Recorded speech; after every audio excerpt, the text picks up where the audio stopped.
Ang lulutuin naman po natin for today ay ang pork steak. Ayan. So, bali na marinate ko na po ito ng toyo, kalamansi, konting asin, at saka po paminta. Ayan. So, ang sikreto po dyan ay madaming sibuyas. Kasi siya po yung mag-a-add ng tamis sa ating pork. So, bali na marinate ko na po ito ng pwede pong overnight. Pero today ko lang po ito binabad siguro mga 2 hours. Then, lagay ko po sa rep. Yan.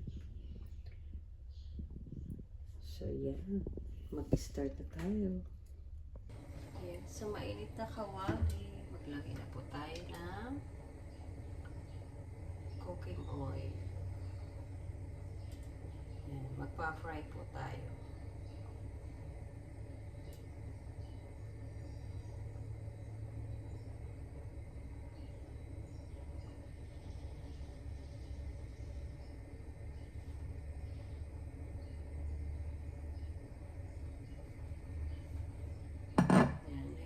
Po nating uminit ang mantika. Pag mainit na po ang ating mantika,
ako natin po yung iba.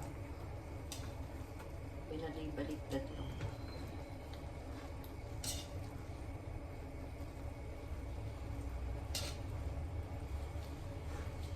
Ayan. Set aside po natin siya dito. And then sa gitna, ilagay po natin ang sibuyas.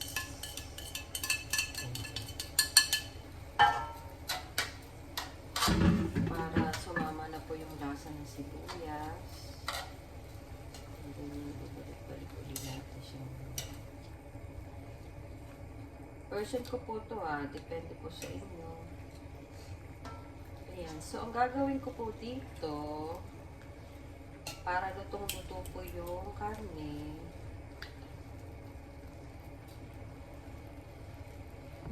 ilalagay po natin to yung marinade sauce na pinagbabala ng pork. Ayan. And then, pakuluan po uli natin.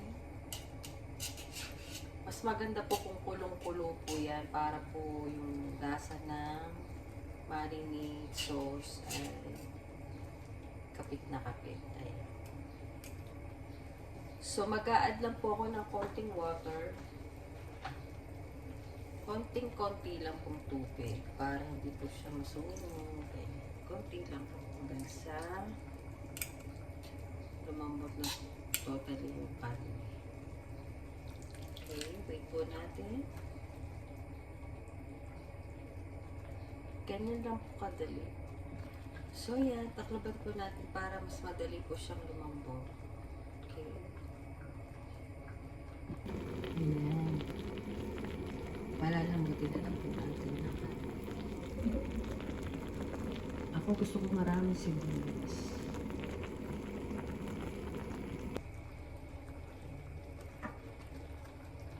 Takloban po ulit natin. Ayan, iigahin lang po natin yan.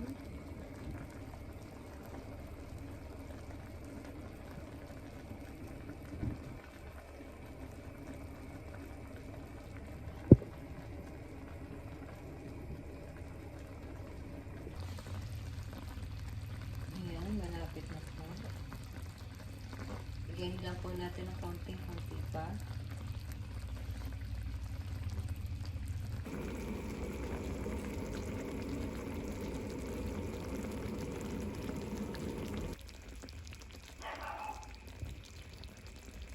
Luto na po ang ating pork steak.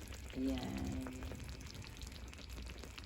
Tamang-tama lang po yung sauce niya. I-try nyo po. Napakadali lang po ng lutuin.